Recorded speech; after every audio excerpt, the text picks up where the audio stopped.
Hello students, welcome to my YouTube channel Sahaj classes. तो जैसे आपको पता है कि हम एसटेट टीजीटी साइंस का जो सिलेबस है ना उसका डिस्कशन कर रहे हैं। टॉपिक वाइज हम लेके चल रहे हैं सभी चीजों को। तो वहाँ पे हमने केमिस्ट्री वाले पोर्शन को कंप्लीट किया है। तो आप चाहो तो चैनल पे जाके देख सकते हो, प्लेलिस्ट बनी हुई है STET TGT science topic wise के नाम से। उसमें आपको सारे जो चैप्टर हैं वो मिल जाएंगे केमिस्ट्री के, और जो 11th 12th के इंपॉर्टेंट टॉपिक हैं वो भी मिल जाएंगे। इसके साथ ही हमने सीरीज स्टार्ट की हुई है पीवाईक्यू की। तो पीवाईक्यू हमारे कंप्लीट हो चुके हैं 2017 से लेके 23 तक। अगर किसी को भी इसकी पीडीएफ चाहिए तो वो आप इंस्टाग्राम पे मैसेज भेज सकते हो, वहां से आपको पीडीएफ इसकी मिल जाएगी। तो आज का हमारा टॉपिक रहेगा साउंड का। ये आपकी क्लास 9th की यूनिट है, तो इसको हम पहले इसके टॉपिक को डिस्कस करेंगे, उसके बाद जो इससे पीवाईक्यू जितने आई हैं उनका डिस्कशन करेंगे। तो आज का हमारा टॉपिक रहेगा किसका, साउंड का। इस अगर आपने ये वाली जो सीरीज है ना, यहाँ पे भी हमने बहुत सारे टॉपिक है वो पहले किए हुए हैं, तो वो भी आपको किस में मिलेंगे, STET TGT science topic wise में मिलेंगे। तो आप चाहो तो जाके देख सकते हो। पहले हम टॉपिक डिस्कस करते हैं, उसके बाद उसके जितने भी पीवाईक्यू आते हैं ना, जितने भी पीवाईक्यू वहां से बनते हैं उनको हम देखते हैं। तो आज का हमारा टॉपिक रहेगा साउंड का। और आप कमेंट करके बताया करो कि ये वीडियो आपके लिए हेल्पफुल होती है या नहीं होती, क्योंकि एक कमेंट से भी बहुत सारा मोटिवेशन है वो मिलता है। तो आज हम चलते हैं, आज का हमारा टॉपिक रहेगा साउंड का। तो देखो साउंड क्या है। साउंड, तो साउंड हम किसको बोलेंगे, sound is a form of energy which produces sensation of hearing. कि जो भी हमें सुनता है ना, वो किसकी वजह, जो भी हमें सुनता है वो किसकी वजह से सुनता है। साउंड एक एनर्जी की ऐसी फॉर्म है जो हमारे कानों को जो चीजें सुनती है ना, उनको इनकी जो सेंसेशन है उसको प्रोड्यूस करती है। तो साउंड है ना एक एनर्जी की ही फॉर्म है। तो हमने देखा भी हुआ है, जैसे हमने law of conservation of energy पढ़ा था। तो वहां पे क्या था कि जो एनर्जी है ना तो हम उसको क्रिएट कर सकते ना ही हम उसको फॉर्म कर सकते। मीन्स क्या कि जो एनर्जी होगी ना वो एक फॉर्म से दूसरी फॉर्म में चेंज हो सकती है, लेकिन ना तो वो डिस्ट्रॉय हो सकती ना वो क्रिएट हो सकती, बल्कि एक फॉर्म से दूसरी फॉर्म में चेंज हो सकती है।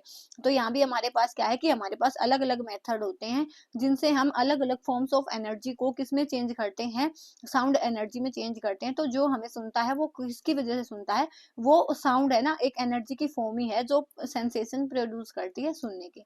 तो यहाँ से अगर हमें साउंड की डेफिनेशन देनी हो तो क्या हो जाएगी कि साउंड एनर्जी की ऐसी फॉर्म है जिसकी वजह से हमें चीजें सुनाई पड़ती हैं। उसके बाद ये वाली बात तो ठीक है, लेकिन ये साउंड होती कैसे है, इसका जो प्रोडक्शन है वो कैसे होता है। तो देखो नेक्स्ट हमारे पास क्या है, प्रोडक्शन ऑफ साउंड। तो ये वाले जो नोट्स है ना वो मैंने आप लोगों को प्रोवाइड किए हुए हैं पहले, तो उनका ही डिस्कशन अब हम 1 बाय 1 कर रहे हैं। तो जिसको भी ये चाहिए तो आप इंस्टाग्राम पे मैसेज भेज सकते हो, पीडीएफ कंप्लीट है, कंबाइंड पीडीएफ मिल जाएगी आपको। इसके साथ ही यहाँ पे हम देखेंगे अब क्या है हमारे पास, प्रोडक्शन ऑफ साउंड। तो प्रोडक्शन ऑफ साउंड है वो कैसे होएगा। यहाँ पे हमने देखा कि देखो जैसे ही सबसे पहले जो साउंड के लिए जो सबसे मेन चीज है वो क्या है, वाइब्रेशन है। हमारे पास कोई भी ऑब्जेक्ट है वो पहले वाइब्रेट होएगा। वाइब्रेशन से वहां पे क्या होएगी, उसके जो आसपास के पार्टिकल होंगे उनमें मूवमेंट स्टार्ट होएगी। जैसे ही उनमें मूवमेंट स्टार्ट होएगी तो वो वाली मूवमेंट आगे वाले पार्टिकल्स में मूवमेंट प्रोड्यूस करेगी, और उससे आगे वाले पार्टिकल हैं वो उससे आगे वाले जो पार्टिकल्स होंगे उसमें मूवमेंट प्रोड्यूस करेंगे। तो ऐसे ही करके जो हमारी सेंसेशन है वो हमारे तक पहुंचती है। तो क्या होगा, वाइब्रेटिंग ऑब्जेक्ट प्रोड्यूस साउंड। तो यहाँ से क्या है कि जो वाइब्रेटिंग ऑब्जेक्ट होंगे ना वो साउंड प्रोड्यूस करेंगे। जैसे हमने देख लिया, आपको टर्निंग फोक का एग्जांपल आपको पता हो तो देखो ऐसे होता है वो टर्निंग फोक। तो जैसे ही हम उसको यहाँ से इसकी हेल्प से किसी भी गेंद को मारेंगे तो यहाँ पे आपको वाइब्रेशन दिखेगी। तो वाइब्रेशन की वजह से ही हमें क्या सुनाई देता है, आवाज सुनाई देता है। जैसे आपको गिटार हम बजाएंगे तो गिटार की आवाज से क्या होगा, जब वहां पे वाइब्रेशन होएगी पार्टिकल्स में, वहां से वही हमें साउंड है वो सुनाई देगी। तो वाइब्रेशन में क्या होएगा, मोशन होएगा, किसका, ऑब्जेक्ट का नहीं होएगा। यहाँ पे मोशन ऑफ ऑब्जेक्ट का मीन्स क्या है कि पार्टिकल्स होंगे ना जो हमारे एटमॉस्फेयर में, उनका मोशन होगा, उसकी वजह से हमें क्या सुनाई देगी, साउंड सुनाई देगी। और ह्यूमंस है ना उनमें साउंड है वो किसकी वजह से प्रोड्यूस होती है, वो वोकल कार्ड की वजह से प्रोड्यूस होती है। तो प्रोडक्शन ऑफ साउंड के लिए हमने देख लिया कि क्या होगा, वाइब्रेशन होना जरूरी है। वाइब्रेशन से ही जो साउंड है वो प्रोड्यूस होएगी। उसके बाद ये तो ठीक है, लेकिन जो साउंड है देखो जैसे मैं यहाँ से बोल रही हूँ और फिर ये चीज फोन में रिकॉर्ड हो रही है, या मेरे पास में कोई बैठा है उसको सुनाई दे रही है, तो उस तक ये आवाज कैसे पहुंच रही होगी। तो उस तक ये आवाज, अगर हमने स्पेसिफिकली कोई मीडियम नहीं लिया लेकिन वहां पे एयर तो है ना, तो यहाँ से वो एयर के जो पार्टिकल्स हैं वो आगे से आगे स्ट्राइक होंगे, आगे वाले पार्टिकल्स को मूवमेंट देंगे। उसके बाद वो वाले पार्टिकल आगे वाले पार्टिकल्स को मूवमेंट देंगे। तो ऐसे करके ये प्रोसेस चलता रहेगा, और जब तक ऐसे ही कंटिन्यू होता रहता है जब तक आवाज कानों में नहीं पहुंच पाती। तो क्या आ जाएगा, the substance through which sound is transmitted is called medium. तो जो सब्सटेंस जिसमें से साउंड है वो ट्रांसमिट की जाती है उसको हम मीडियम बोलते हैं। जैसे हमने एग्जांपल लिया है एयर का, तो ये वाला एग्जाम्पल हमारे पास हो जाएगा कि साउंड को ट्रेवल करने के लिए कोई ना कोई मीडियम चाहिए होता है।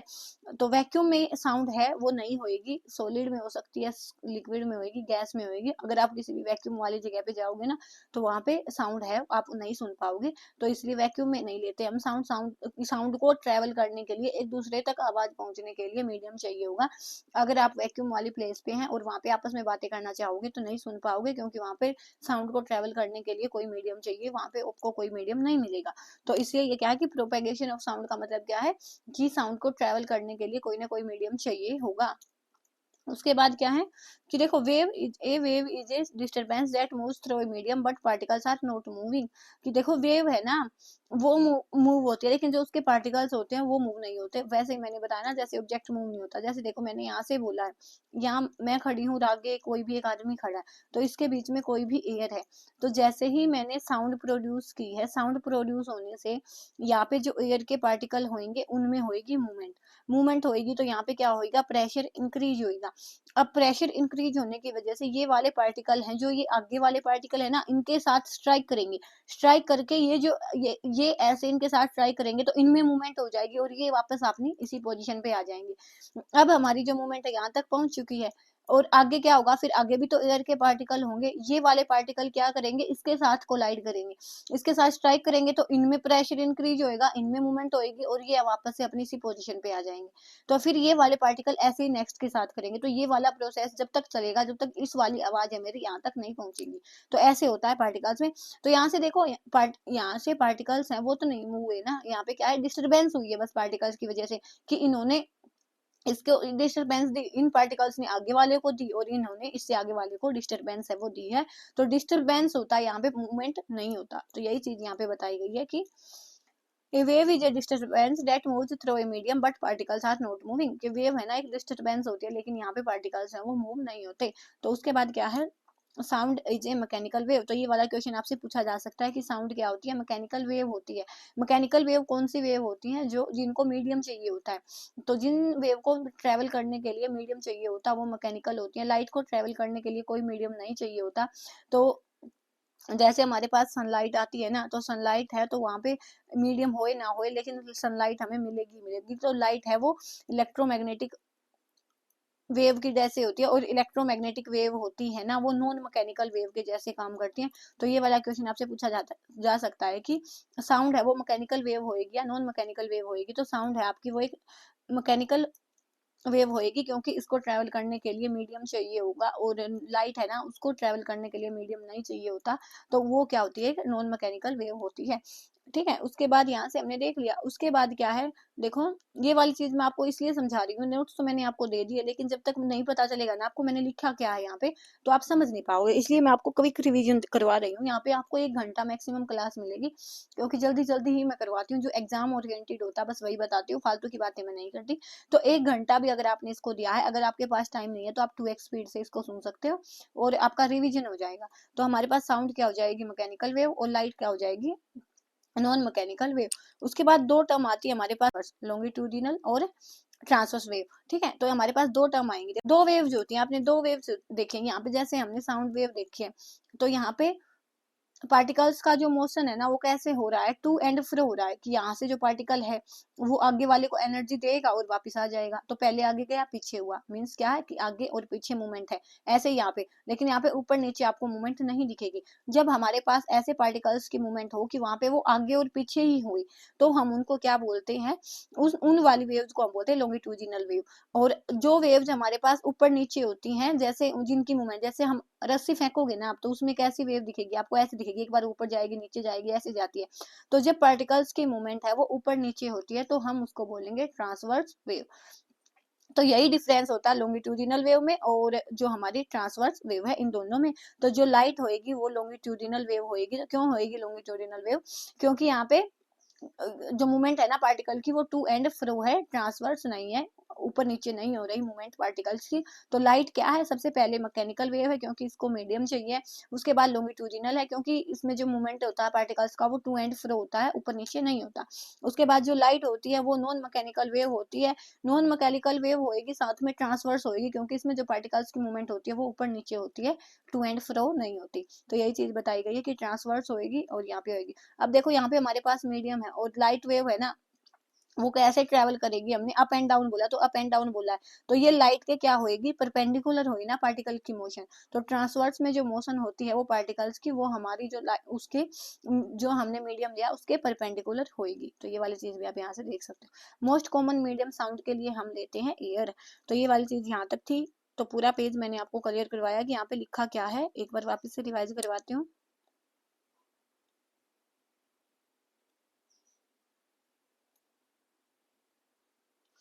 सबसे पहले की साउंड फॉर्म ऑफ एनर्जी है जिसकी वजह से सेंसेशन प्रोड्यूस होएगी, वहां से हमें साउंड सुनेगी। उसके बाद प्रोडक्शन ऑफ साउंड कैसे होता है, वाइब्रेशन की वजह से होता है। जैसे पार्टिकल्स में वाइब्रेशन होएगी तो हमें साउंड सुनाई देगी। वाइब्रेशन भी कैसे होता है, टू एंड फ्रो होता है कि आगे पीछे पार्टिकल्स का मोशन होता है। वो मैंने दिखाया था कि यहाँ के पार्टिकल आगे एनर्जी डालेंगे, उनमें मूवमेंट डालेंगे, प्रेशर इंक्रीज करेंगे, वापस उसी पोजिशन पे आ जाएंगे। और टू एंड फ्रो मोशन होता है। ह्यूमन में साउंड है वो वोकल कार्ड की वजह से होती है। अब प्रोपोगेशन ऑफ साउंड कैसे होएगा, उसको क्या चाहिए होगा, मीडियम चाहिए होगा ट्रैवल करने के लिए। उसके बाद क्या है कि वैक्यूम में हमें साउंड नहीं सुनाई देगी, उसको मीडियम चाहिए, तो सॉलिड लिक्विड गैस हो सकता है। उसके बाद वेव में है ना, जो पार्टिकल्स है वो खुद मूव नहीं होते लेकिन एक डिस्टरबेंस होता है, क्योंकि ये मैंने बता दिया ना कि ये वाले जो पार्टिकल आगे वाले में डिस्टरबेंस क्रिएट करेंगे, ये वाले पार्टिकल आगे वाले में, तो ऐसे करके प्रोसेस कंटिन्यू रहेगा जब तक साउंड है वो नहीं पहुंचेगी। उसके बाद है साउंड है एक मैकेनिकल वेव है, उसको मीडियम चाहिए होगा और साथ में लॉन्गिट्यूडिनल है। क्यों, क्योंकि यहाँ पे जो पार्टिकल्स की मोशन है वो टू एंड फ्रो होगी। और जो लाइट है वो इलेक्ट्रोमैग्नेटिक वेव है जिसको मीडियम नहीं चाहिए होता, और इसमें जो पार्टिकल्स की मोशन है वो ऊपर नीचे होगी। एग्जाम्पल इसका रस्सी ले सकते हो आप। तो ये क्या हो जाएगा, ट्रांसवर्स वेव हो जाएगा। ठीक है। उसके बाद क्या है कि टू एंड फ्रो होता है मोशन, तो उन वेव को, जिन वेव में पार्टिकल्स की मोशन है टू एंड फ्रो होती है तो उनको हम लॉन्गिट्यूडिनल बोलते हैं। और जिनमें पार्टिकल्स की मोशन है वो अप और डाउन होती है तो उसको हम ट्रांसवर्स बोलते हैं। ठीक है। उसके बाद यहाँ पे देखो, जैसे मैंने बोला ना कि ये पार्टिकल है हमारे पास ऐसे करके। तो ये वाले पार्टिकल्स हैं, जब हम जैसे ही मैंने बोला तो इनमें क्या होगा, प्रेशर क्रिएट होगा।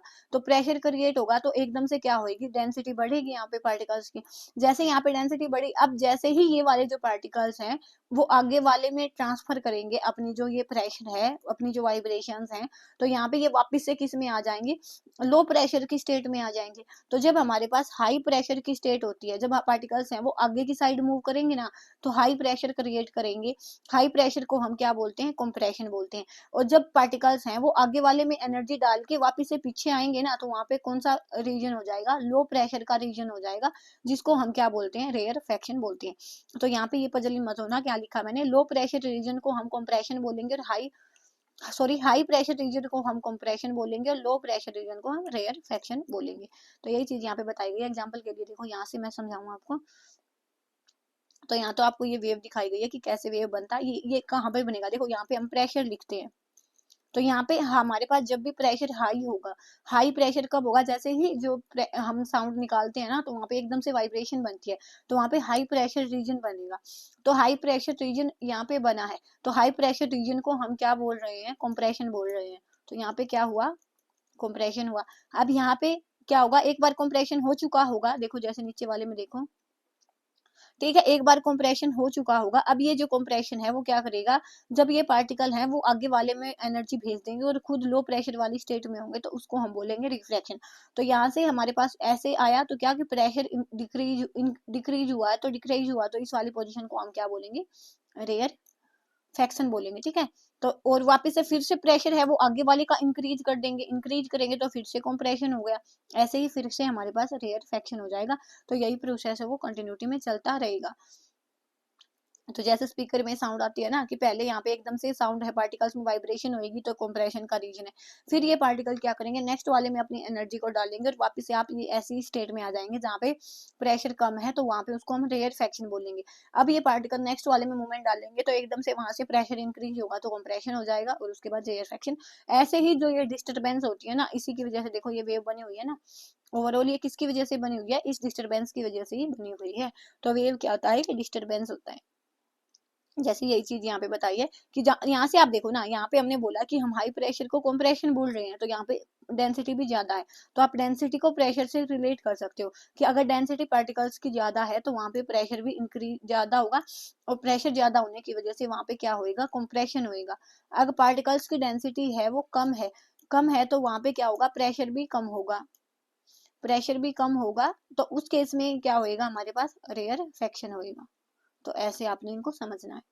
तो यही चीज यहाँ पे बताई गई है कि जब हमारे पास लो प्रेशर होता तो हम उसको कंप्रेशन बोलेंगे, और हमारे पास लो प्रेशर है तो हम उसको रेयरफेक्शन बोलेंगे, और हाई प्रेशर है तो हम उसको कंप्रेशन बोलेंगे। तो यही चीज यहाँ पे बताई गई है, और इसको लो प्रेशर हाई प्रेशर को आप डेंसिटी ऑफ पार्टिकल से भी रिलेट कर सकते हो।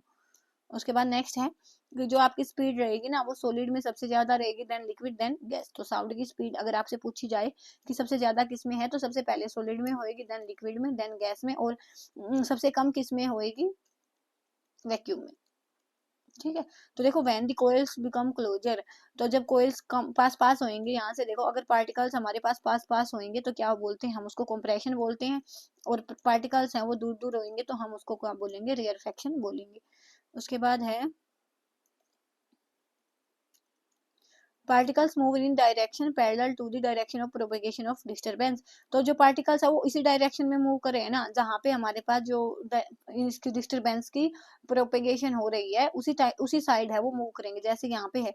तो यहाँ पे डिस्टरबेंस क्रिएट हो रहा है, तो जो पार्टिकल्स हैं वो भी तो इसी साइड मूव कर रहे हैं ना, जहाँ पे हमारे प्रोपेगेशन की डायरेक्शन है, वहीं पे जो पार्टिकल्स की मोशन है वो भी होगी।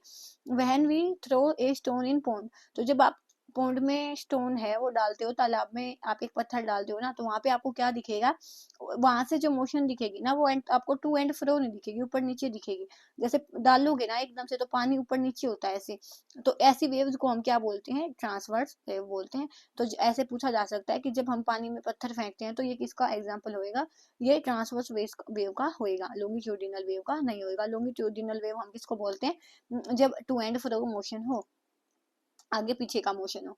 उसके बाद ये कुछ पॉइंट है, इनको आपको पता होना चाहिए। तो सबसे पहले देखो एम्पलीट्यूड है, आपको ये वाली चीज पता, देखो ये वाली वेव हमने देख ली, ये वाली वेव हमने देख ली, तो यहाँ से ऊपर वाली इस एक वेव को हम क्या बोलेंगे, क्रेस्ट बोलते हैं।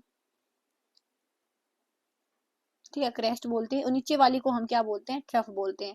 तो ये क्रेस्ट हो गई, ये ट्रफ हो गई, तो हमारी हाइट हो गई, जो क्रेस्ट की हाइट लगाओ या ट्रफ की हाइट लगाओ उसको हम क्या बोलेंगे, एम्पलीट्यूड बोलेंगे। तो एम्पलीट्यूड की डेफिनेशन क्या रहेगी, हाइट ऑफ क्रेस्ट ले लो या तो हाइट ऑफ ट्रफ ले लो, उसको हम क्या बोलेंगे, एम्पलीट्यूड यहाँ से बोलेंगे।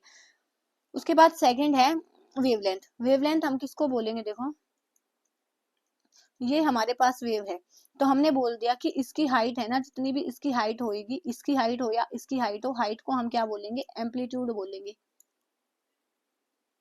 एम्पलीट्यूड बोलेंगे। ठीक है। उसके बाद नेक्स्ट चीज आती है कि ये हमारे पास ये क्रस्ट हो गई, एक ये क्रस्ट हो गई, कि किन्हीं भी दो कंजिक्यूटिव क्रस्ट के बीच को डिस्टेंस को हम क्या बोलेंगे, लेंथ बोलेंगे। किन्हीं भी दो क्रस्ट के बीच के ले लो या किन्हीं भी दो ट्रफ के बीच के डिस्टेंस को हम क्या बोलेंगे, वेवलेंथ बोलेंगे। तो distance between two consecutive trust और ट्रफ, तो हम उसको क्या बोलेंगे, वेवलेंथ बोलेंगे। नेक्स्ट क्या है, फ्रीक्वेंसी।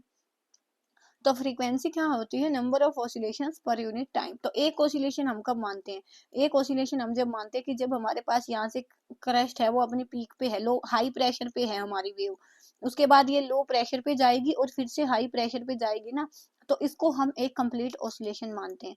कि जब हाई प्रेशर से वो लो प्रेशर पे जाएगी पहले और वापस से हाई प्रेशर पे आएगी, तो उसको हम एक कंप्लीट ऑसिलेशन मानते हैं। कि यहाँ पे हाई प्रेशर पे है, यहाँ पे लो पे है, फिर से हाई पे आ गई, तो इसको हम क्या बोलते हैं, एक ऑसिलेशन बोलते हैं। तो एक यूनिट टाइम में कितने ऑसिलेशन हुए हैं उसको हम क्या बोलेंगे, यहाँ से फ्रीक्वेंसी बोलेंगे।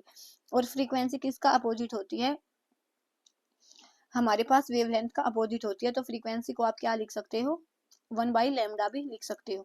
उसके बाद टाइम पीरियड क्या है, टाइम पीरियड क्या है कि कंप्लीट एक ऑसिलेशन, देखो कितने ऑसिलेशन हुए हैं उसको हमने फ्रीक्वेंसी बोल दिया, और कितने टाइम में एक कंप्लीट ऑसिलेशन हमारे पास होता है उसको हम बोलेंगे क्या, टाइम पीरियड। तो टाइम पीरियड क्या हो जाएगा कि कितना एक कंप्लीट ऑसिलेशन होने के लिए वेव ने कितना टाइम लिया, तो उसको हम क्या बोलेंगे, टाइम पीरियड बोलेंगे। तो ये भी हमारे पास हो गया कि टाइम पीरियड हम किसको बोलेंगे, कि एक कंप्लीट ऑसिलेशन में कितना टाइम पीरियड होगा। और ये फॉर्मूला भी आपने ध्यान रखना है कि जो फ्रीक्वेंसी होती है वो टाइम पीरियड का अपोजिट होती है और वेवलेंथ का भी अपोजिट होती है। आपको न्यूमेरिकल में ये चीज काम आएगी। उसके बाद है पिच। तो पिच हम कैसे बताएंगे, देखो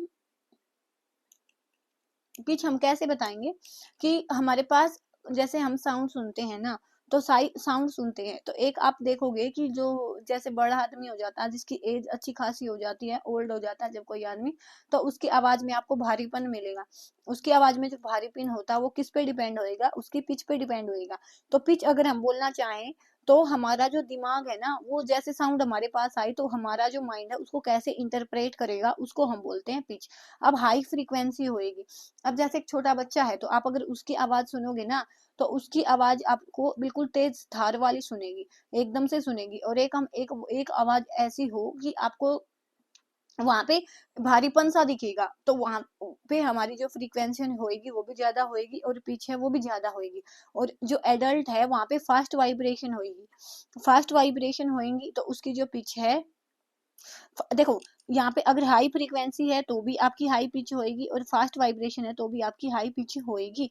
तो हाई पिच के केस में क्या है कि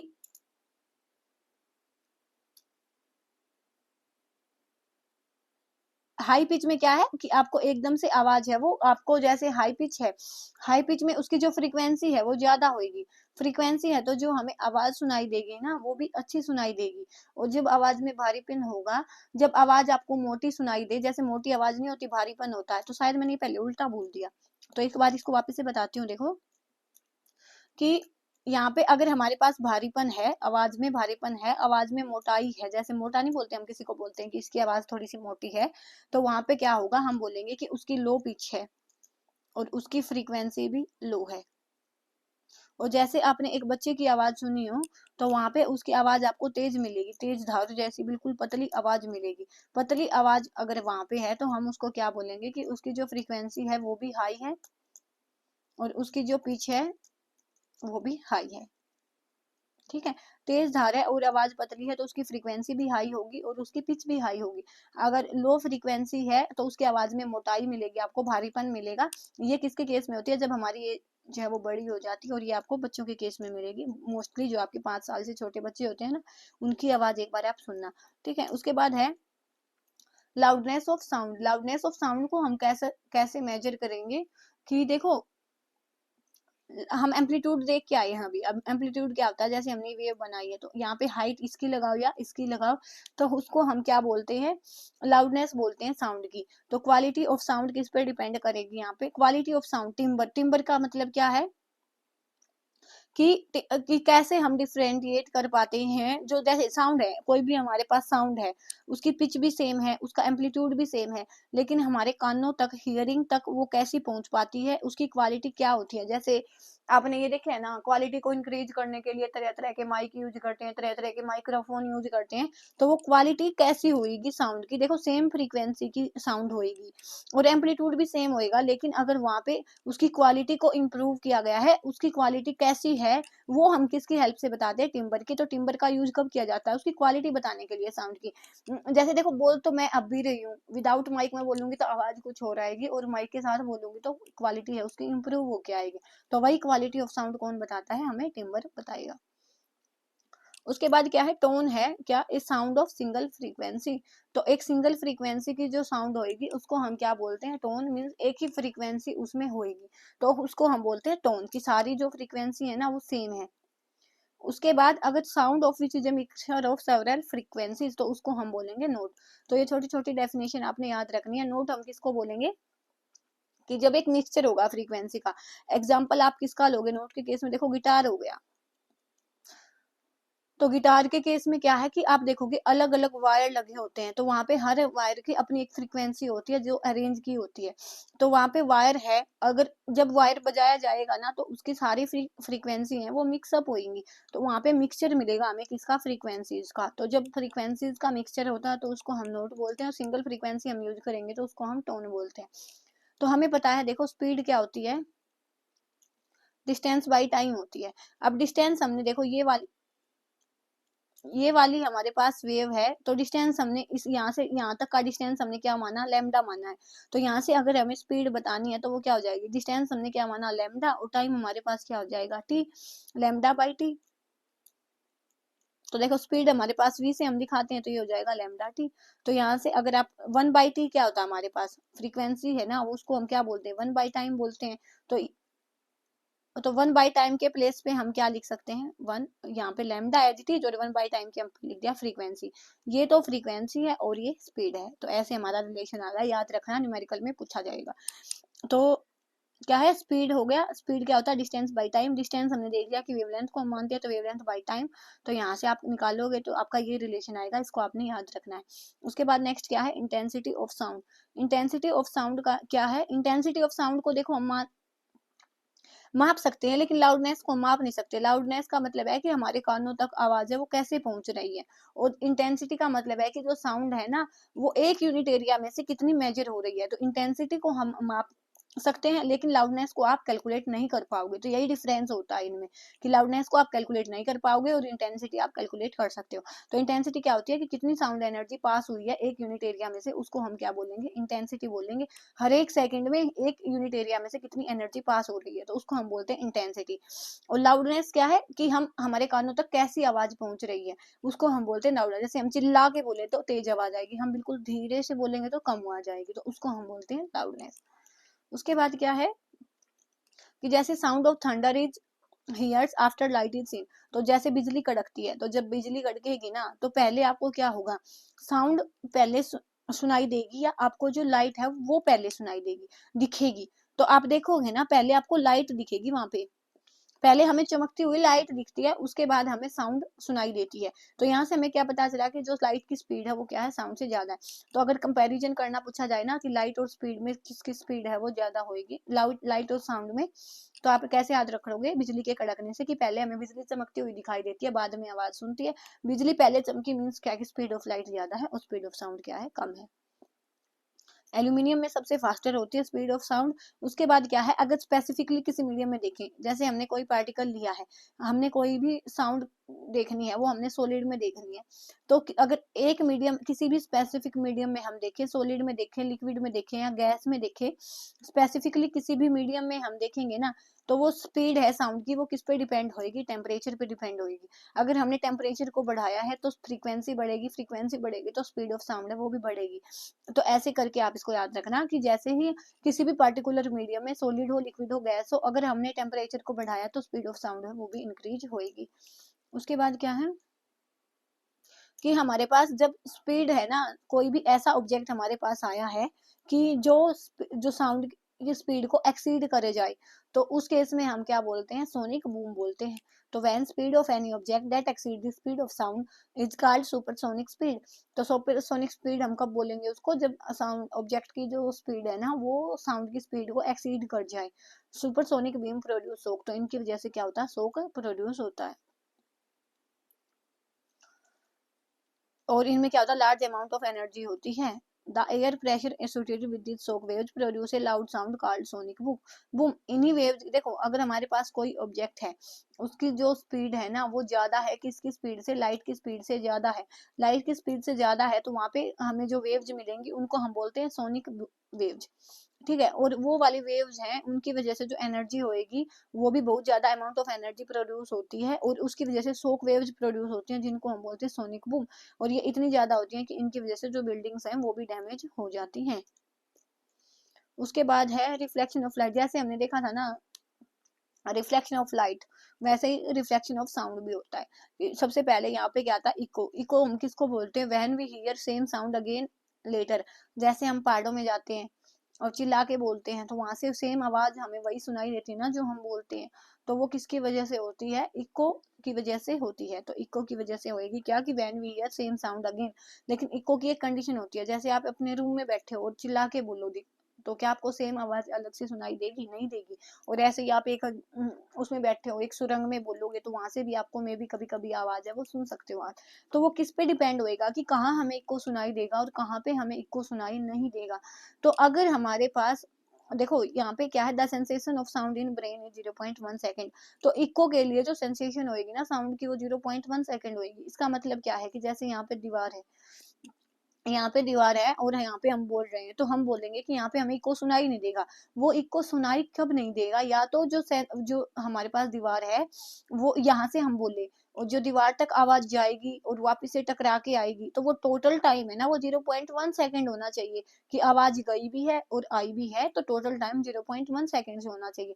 तो अगर वो टाइम वो हमारे पास 0.1 से सेकेंड से ज्यादा होएगा या कम होएगा, तो उस केस में आपको इको सुनाई नहीं देगा।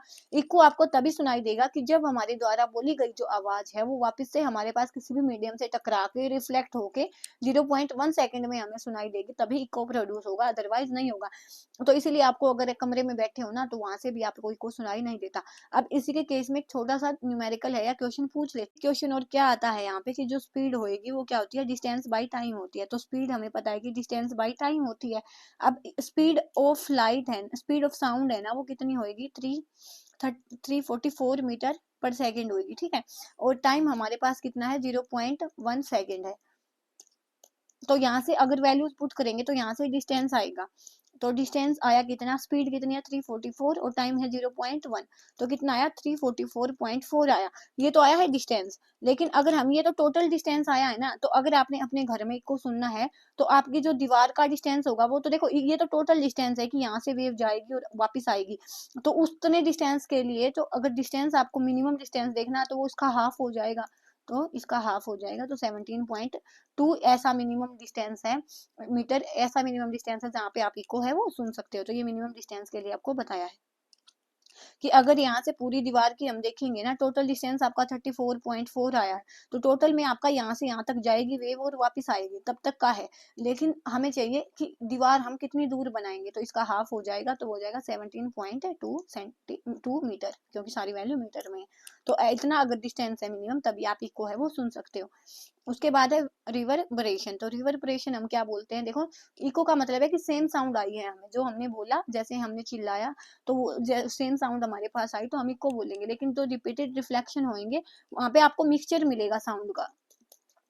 जैसे आपको, जैसे यहाँ नहीं बोलते माइक वगैरह में बोलते हैं, तो वहां पे आपको अलग अलग फ्रीक्वेंसी सुनेंगे। जैसे बिग हॉल में होता है, तो बिग हॉल में क्या होगा कि जैसे छत हो गई, दीवार हो गई, तो वहां से अलग अलग जो साउंड आएगी उनका रिफ्लेक्शन आएगा तो कानों तक पहुंचेगा, तो आपको वहां से जो साउंड सुनेगी ना, तो वो मिक्सअप करके सुनेगी। वो मिक्सअप सुन के करके सुनेगी, किसकी वजह से, रिपीटेड रिफ्लेक्शन की वजह से। क्योंकि दीवार से भी, वॉल से भी रिफ्लेक्शन होएगा, वहां से छत से भी रिफ्लेक्शन हो सकता है, तो सारे जो रिफ्लेक्शन होंगे ना, उनके रिपीटेड मिक्सचर से आपको आवाज सुनाई देगी। तो उस केस में हम क्या बोलते हैं, उसको रिवर्बरेशन बोलते हैं। इसीलिए आपने देखा होगा कि जो साउंड, जो छत होती है ना बड़े बड़े हाउस की, वो किसके साथ कवर की जाती है, उनके साथ साउंड एब्जॉर्बेंट मटेरियल के साथ कवर की जाती है। जैसे यहाँ पे छत है, तो जैसे ही साउंड गई ना, तो उसको वहीं एब्जॉर्ब कर लेगा, उसका रिफ्लेक्शन नहीं होने देगा, ताकि जो आवाज है वो क्लियर सुने, मिक्सअप है वो ना हो। तो इसीलिए उसकी जो छत है उसको कवर किया जाता है। उसके बाद नेक्स्ट क्या है, स्टेथोस्कोप। तो स्टेथोस्कोप है ना, वो भी किस पे काम करता है, मल्टीपल रिफ्लेक्शन पे काम करता है। उसके बाद है रेंज ऑफ हियरिंग। हियरिंग कैसे रेंज होती है, अगर आपको क्वेश्चन आए कि ह्यूमन रेंज क्या होती है, तो वो हो रही है 20 हर्ट्ज से लेके 20 किलो हर्ट्ज तक। तो किलो के प्लेस पे यहाँ पे 1000 से मल्टीप्लाई किया है, 20 हर्ट्ज से लेके 20 किलो हर्ट्ज तक इसकी जो लिमिट है वो होती है। और जो ये वाली चीज आपने ध्यान में रखनी है, क्योंकि पूछा जा सकता है कि जो डॉग्स होते हैं वो कितनी साउंड सुन सकते हैं, 25,000 हर्ट्ज तक सुन सकते हैं। और जो छोटे बच्चे होते हैं ना, वो भी जो 5 साल से छोटे होंगे, वो भी 25 हर्ट्ज किलो हर्ट्ज तक की साउंड है उनको सुन सकते हैं। उसके बाद क्या है, बिलो अगर हमारे पास जो फ्रीक्वेंसी है वेव्स की वो 20 हर्ट्ज से कम है, तो उनको हम बोलते हैं इंफ्रासोनिक। और अगर यही जो फ्रीक्वेंसी है वो 2000 हर्ट्ज से ज्यादा है, तो उसको हम क्या बोलेंगे, अल्ट्रासोनिक वेव।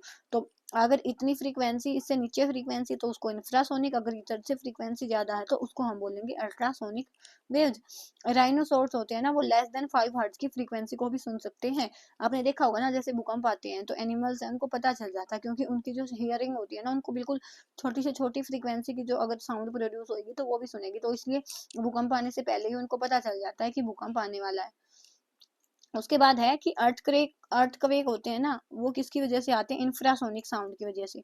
तो इंफ्रासोनिक मीन्स लेस देन, हमारे पास इंफ्रासोनिक के लिए कंडीशन है कि लेस देन 20 हर्ट्ज होगी।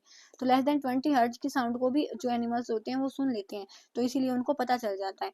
और जो डॉल्फिन्स होती हैं, बैट्स होती हैं, वो किसकी वजह से होती है, अल्ट्रासोनिक साउंड की वजह से। तो देखो, आपने देखा होगा ना, बैट्स होते हैं जो अंधेरे में जाते हैं, उनको अंधेरे में दिखाई देता है, ऐसा सुनते, ऐसा हमें पता, ऐसा हम सोचते हैं कि उनको अंधेरे में दिखाई होता है, लेकिन वो रात के समय कैसे उड़ते हैं, उनके उनके वहां से अल्ट्रासाउनिक साउंड है वो प्रोड्यूस करते हैं।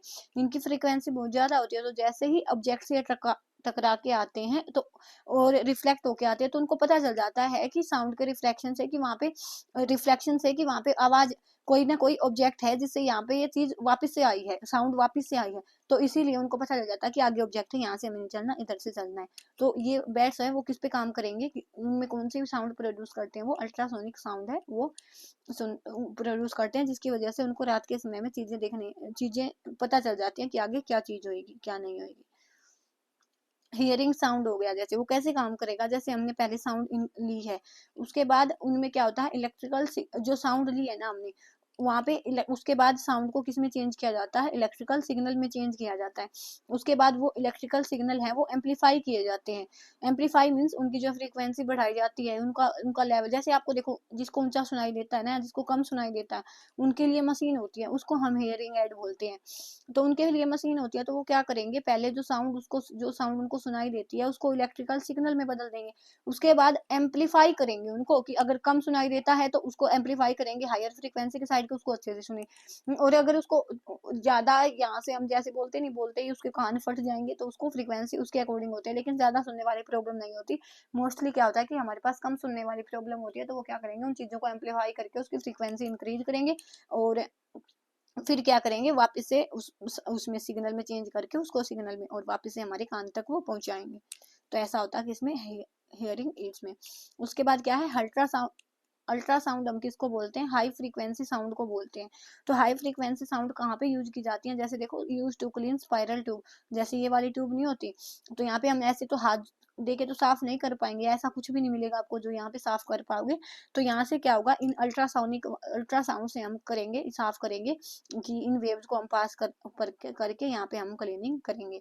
उसके बाद यूज टू डिटेक्ट क्रैक्स, जैसे हमारे पास कोई भी मेटल की सरफेस है, तो अगर हमने ऑर्डिनरी साउंड ली है, तो यहाँ पे जैसे मान लिया मैंने क्रैक है, तो अगर हमने अल्ट्रासाउंड ली है ना, तो वो छोटे से क्रैक में से भी वापस बेंट हो जाए, आ जाएगी, रिफ्लेक्ट होके हो जाएगी। तो हमें पता चल जाएगा कि अगर हमने जो वेव पास की है वो रिफ्लेक्ट होके आ गई, तो इसमें कुछ ना कुछ यहाँ पे डिफेक्ट है। लेकिन अगर इसके प्लेस पे हमने नॉर्मल साउंड वेव ली है ना, तो वो क्या करेगी, यहाँ से बेंड होके आगे चली जाएगी, ऐसे कॉर्नर्स पे से बेंड हो जाएगी। लेकिन इसीलिए हम यहाँ पे अल्ट्रासाउंड का यूज करते हैं। उसके बाद किसमें, इकोकार्डियोग्राफी में, क्या इमेज बनाने के लिए भी ultrasound waves are used to find image of heart. Heart के जो अलग अलग ऑर्गन है, तो जैसे यहाँ पे अलग अलग ऑर्गन है हार्ट के, तो इमेज आई, यहाँ से रिफ्लेक्ट होके गई साउंड, फिर यहाँ से आई, यहाँ से रिफ्लेक्ट होके जाएगी, यहाँ से आई, यहाँ से रिफ्लेक्ट होके जाएगी। तो ऐसे हम हार्ट के अलग अलग जो भाग होते हैं ना, उनकी इमेज लेते हैं और फिर देखते हैं कि दिक्कत कहाँ पे है। तो उसके केस में भी अल्ट्रासाउंड का यूज किया जाता है। अल्ट्रासाउंड भी आपने सुना होगा ना, तो बच्चे के लिए भी करवाते हैं, फोइटस के लिए, उसके अलग अलग ऑर्गन्स के लिए भी, अलग अलग ऑर्गन्स हैं जो बॉडी के, उनके लिए भी अल्ट्रासाउंड उसका यूज किया जाता है। तो इन सब में कौन सी यूज होती है, अल्ट्रासाउंड यूज होती है, हाई फ्रीक्वेंसी की यूज होती है। तो ये भी आपने ध्यान में रखना है, किस किस केस में होगी, ट्यूब्स को क्लीन करने में होगी, अगर क्रैक है हमारे पास मेटल्स में, ब्लॉक्स में, तो उनको देखने में होगी। उसके बाद क्या है कि इमेज बताने में, हार्ट की इमेज अलग अलग ऑर्गन से रिफ्लेक्ट होकर लाइट आएगी तो इमेज बनेगी, अल्ट्रासाउंड हम लेते हैं तो भी ये यूज होगी। उसके बाद लास्ट टॉपिक हमारे पास सोनर का, साउंड नेविगेशन एंड रेंजिंग। तो ये वाला टॉपिक है वो नई वाली बुक में क्या पता आपको नहीं मिले, लेकिन फिर भी कर लेते हैं, अगर आएगा तो आपसे गलत नहीं होगा। यहाँ पे कौन सी यूज होती है, यहाँ पे भी अल्ट्रासोनिक वेव्स यूज होती हैं। तो देखो, to measure distance direction under water object, इसका यूज हम किसके केस में करते हैं, अंडर वाटर ऑब्जेक्ट है ना उनके केस में करते हैं। जैसे चट्टान है, यहाँ पे चट्टान है और यहाँ पे पानी है, तो जैसे ही यहाँ पे ये साउंड जाएगी और टकरा के आएगी, ठीक है, तो और ऐसे हम करते हैं। और हमें पता है कि डिस्टेंस क्या, स्पीड क्या होती है, डिस्टेंस बाई टाइम होता है। तो डिस्टेंस यहाँ से क्या हो जाएगा, स्पीड मल्टीप्लाई टाइम हो जाएगा। डिस्टेंस क्या हो जाएगा, स्पीड मल्टीप्लाई टाइम। तो स्पीड मल्टीप्लाई, स्पीड को हमने यहाँ से v से दिखाया, speed of sound in water multiply में t, और डिस्टेंस तो 2 क्यों लिया हमने, देखो यहाँ से एक बार ये वेव, साउंड वेव जाएगी और वापस से आएगी, तो इसलिए हमने यहाँ पे डिस्टेंस को 2d लिया हुआ है, ठीक है। तो सोनर क्या है, डेप्थ ऑफ सी, और जो ऑब्जेक्ट होते हैं ना अंडर वाटर ऑब्जेक्ट होते हैं उनके केस में इसको यूज करेंगे। तो बैट्स होती है, तो ये भी, या परपोज हो गए, पर्पज ये भी किसको यूज करते हैं, हमारे पास जो अल्ट्रासोनिक वेव्स है ना उनको यूज करते हैं। कौन, बैट्स हो गई, एडल्टोइज हो गई, ठीक है। उसके बाद क्या है, ईयर। ईयर में देखो ये वाली चीज है, ये वाला पहले वाली एनसीईआरटी में आपको मिलेगा। ईयर में क्या सबसे पहले होता है, आउटर पिना। तो आउटर पिना का काम क्या होता है,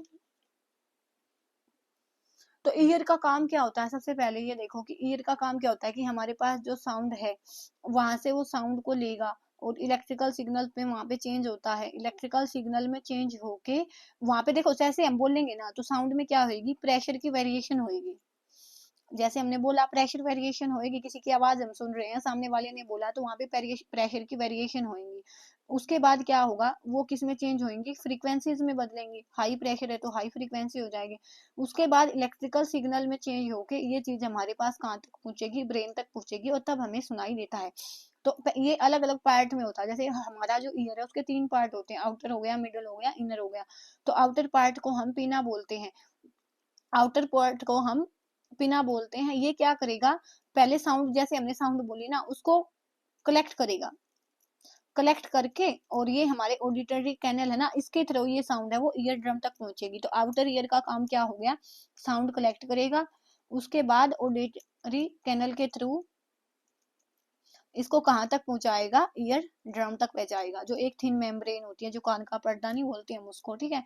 उसके बाद मिडल ईयर होता है, मिडल ईयर है हैंडविल या सिरप बोलते हैं, हम इसको स्टीरप बोलते हैं। तो उसके बाद जो हमारी ये साउंड है ना वो मिडल ईयर में जाती है। मिडल ईयर में जाने के बाद ये इनर ईयर में जाती है। इनर ईयर को हम क्या बोलते हैं, कोक्लिया बोलते हैं। तो वो जो इनर ईयर है ना वही काम करेगा। देखो यहाँ से हमारे पास क्या आई है, ऑडिटरी कैनल से होकर ड्रम तक आई है, ठीक है। और ड्रम तक आने के बाद आगे अभी तक तो ये वेरिएशन ही है। तो इनर ईयर में जो कोक्लिया होता है वो क्या करेगा, इन जो प्रेशर वेरिएशन है ना उनको इलेक्ट्रिकल सिग्नल में बदलेगा। ये इलेक्ट्रिकल सिग्नल में बदलेगा, तो उसके जब ये इलेक्ट्रिकल सिग्नल में बदल जाएगा तो ऑडिटरी नर्व है वो ब्रेन के साथ इसको ब्रेन तक है वो पहुंचा देंगे। तो कंप्रेशन है, जब कंप्रेशन होएगा तो देखो ईयर ड्रम पे जैसे साउंड जाएगी तो वहां पे एकदम से प्रेशर ज्यादा आएगा। प्रेशर, कंप्रेशन में प्रेशर ज्यादा होता है, जैसे हम पढ़ के आए हैं। कंप्रेशन में प्रेशर ज्यादा होएगा तो जो ईयर ड्रम है वो इनवर्ड साइड जाएगा, और रेयर फ्रैक्शन में प्रेशर है वो लेस होएगा तो जो ईयर ड्रम है वो आउटवर्ड हो जाएगा। तो ये चीज यहाँ पे बताई। उसके बाद देखो क्वेश्चन है 2-3, वो देख लेते हैं एक बार हम। क्या है, a submarine emits a sonar pulse, sonar pulse which returns from underwater cliff. एक कोई भी पानी के अंदर चट्टान है और वहां से एक सबमरीन ने एक सोनर पल्स को वो किया है, एमिट किया है। जैसे यहाँ पे पानी के अंदर चट्टान है, तो टाइम कितना है यहाँ पे 1.02 सेकेंड है। और यहाँ पे क्या स्पीड कितनी दी गई है, 1531 दी गई है, ठीक है। 1531 यहाँ पे हमें स्पीड है वो दी गई है। तो क्या करना हमने यहाँ पे, देखो हमारे पास फॉर्मूला था, फॉर्मूला क्या होता है, speed is equal to distance by time. लेकिन यहाँ पे जो टाइम दिया गया है ना, यहाँ से देखो, यहाँ पे चट्टान है, यहाँ से सबमरीन है, उसने वेव छोड़ दी है। तो देखो यहाँ से जो सोनर ये जाएगी, वेव पल्स जाएगी जाएगी और आएगी। तो ये तो टोटल का टाइम है ना, ये यहाँ से यहाँ तक गई होगी और यहाँ तक आएगी। अब हम यहाँ पे डिस्टेंस निकाल रहे हैं, तो डिस्टेंस निकालने के लिए हम क्या करेंगे, ये हमें तो इतना डिस्टेंस चाहिए ना, ये तो डिस्टेंस का डबल हो जाएगा फिर। तो यहाँ पे डिस्टेंस हमें, ये टाइम तो टोटल टाइम दिया गया, तो पहले हमें क्या करना पड़ेगा, टाइम का आधा करना पड़ेगा, क्योंकि हमें डिस्टेंस चाहिए इन दोनों के बीच का।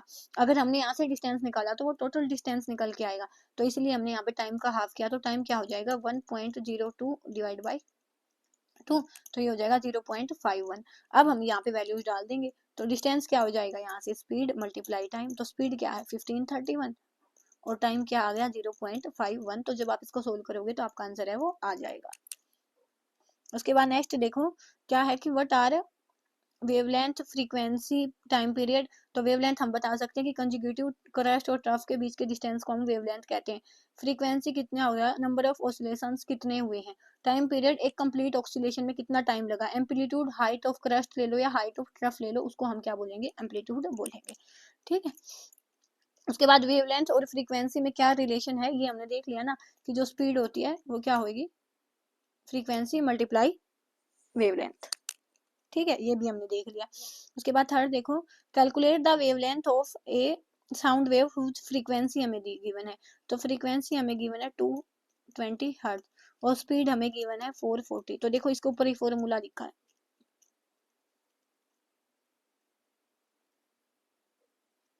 तो क्या आ जाएगा यहाँ से, स्पीड हमें चाहिए वेवलेंथ, तो वेवलेंथ क्या हो जाएगा, स्पीड बाई फ्रीक्वेंसी।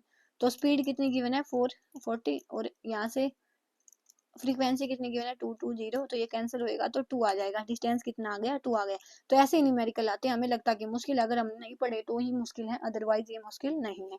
उसके बाद क्या है, a person is listening to a tone of 500 hertz, एक पर्सन है वो 500 हर्ट्ज है, उसकी टोन को सुन रहा है, डिस्टेंस इतने पे बैठा है, तो हमें बताना टाइम इंटरवल बताना है। तो टाइम इंटरवल का तो हमें सभी पहले से ही पता है ना, फ्रीक्वेंसी का उल्टा होता है, तो ये हो जाएगा 1/500 हर्ट्ज। तो ये वाली चीज तो वैसे पजल करने के लिए दी हुई है, तो आप इसको करोगे तो ये हो जाएगा 0.002 सेकेंड। तो ये हो जाएगा हमारे पास टाइम पीरियड। उसके बाद ये वाले क्वेश्चन है वो पहले आए हुए हैं, तो देखो क्या ये 23 में आया है।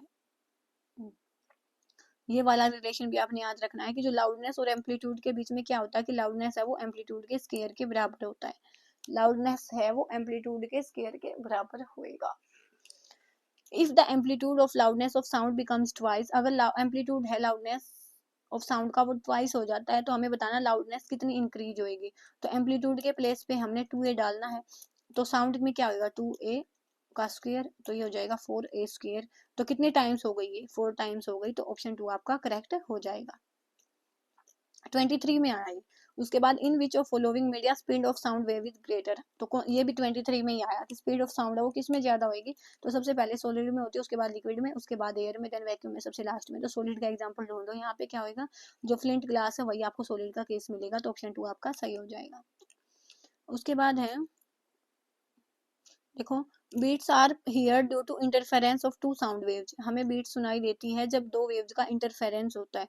Intensity of sound change from maximum to minimum in 100 milliseconds, तो जो इंटेंसिटी है ना साउंड की, देखो यहाँ पे, यहाँ से मैक्सिमम से मिनिमम तक कितना टाइम ले रही है 100 मिली सेकेंड ले रही है। तो हमें क्या बताना है, difference in frequency of two waves, तो हमें फ्रीक्वेंसी बतानी है। तो फ्रीक्वेंसी क्या होती है 1 बाई टाइम पीरियड होती है ना, तो बस आपको टाइम पीरियड निकालना आना चाहिए। तो देखो ये वाला आपको क्या दिया गया, कंप्लीट वेव का नहीं दिया गया, वो क्या बोला सिंपल कि जो मैक्सिमम से मिनिमम होएगा ना उसके बीच का आपको टाइम पीरियड दिया गया, लेकिन कंप्लीट वेव कहाँ पे बनेगी, एक यहाँ से मैक्सिमम टू मिनिमम है और एक यहाँ से मैक्सिमम टू मिनिमम है, तब हमारी कंप्लीट वेव बनी है। तो कंप्लीट वेव का जो टाइम हो जाएगा वो क्या हो जाएगा, क्या होगा 2 मल्टीप्लाई में 100 मिली सेकेंड। लेकिन यहाँ पे हर्ट्ज में आंसर है, इसका मतलब क्या कि ये हमें किस में चाहिए, सेकंड में चाहिए, तभी हर्ड में बदलेगा। मिली का क्या होता है 10 की पावर -3, 10 की पावर -3 मीन्स क्या कि डिवाइड बाई 1000 हो जाएगा, तो ये कैंसिल हो गया, तो ये हो जाएगा 0.2। तो क्या हो गया, टाइम पीरियड हमारे पास कितना आया 0.2, तो फ्रीक्वेंसी क्या आएगी 1/0.2, तो क्या हो जाएगा 10/2, तो क्या हो जाएगा 5। तो 5 हर्ट्ज है वो आपकी फ्रीक्वेंसी यहाँ से आएगी, तो 5 हर्ट्ज ऑप्शन 3 आपका करेक्ट हो जाएगा। तो बस ऐसे करना था, यहाँ से भी अगर स्क्रीनशॉट लेना चाहो, ये भी क्वेश्चन आया 23 में ही आया मेरे ख्याल में, आया हुआ PYQ से लिया हुआ, मैंने PYQ करवाए हुए हैं ना, तो वहां से ही लिया मैंने।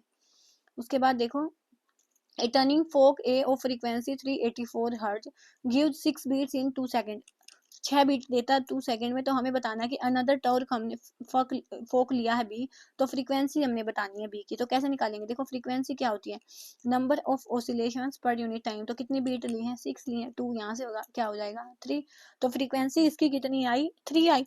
तो यहाँ से हमारे पास क्या हो जाएगा कि 3 वी ए हमारे पास कितनी है 384 है, 84 है, हाँ 384 है, तो हमें बी की बतानी है, तो वो हमारे पास क्या हो जाएगा, एक बार हमने यहाँ पे बीट की फ्रीक्वेंसी कितनी है कि ए है वो कितनी बीट प्रोड्यूस कर रहा है 6 सेकंड में, 6 बीट प्रोड्यूस कर रहा है 2 सेकंड में, तो 3 हो गया। तो यहाँ से हमारे पास फ्रीक्वेंसी कितनी दी गई है 384 दी गई है, तो यहाँ पे बीट की फ्रीक्वेंसी, बीट का जो फ्रीक्वेंसी निकल के आई वो 3 निकल के आई, एक बार +3 कर देंगे एक बार -3, तो -3 किया तो 381 और +3 किया तो 387, तो आपका ऑप्शन 2 है वो करेक्ट हो जाएगा ऐसे करके। उसके बाद देखो यहाँ पे हमारे जो पूरे PYQ है और पूरा कॉन्सेप्ट है वो कंप्लीट हो चुका है। तो अगर वीडियो पसंद आए तो कमेंट करके बता दिया करो, बाकी सारा सिलेबस ही ऑलमोस्ट हमारा कंप्लीट होने वाला, बायो रहती है वो अपने अपने अकॉर्डिंग करनी है। तो आज के लिए इतना ही, तो नेक्स्ट वीडियो में हम मिलेंगे नेक्स्ट टॉपिक के साथ, तब तक के लिए धन्यवाद, thanks for watching my video.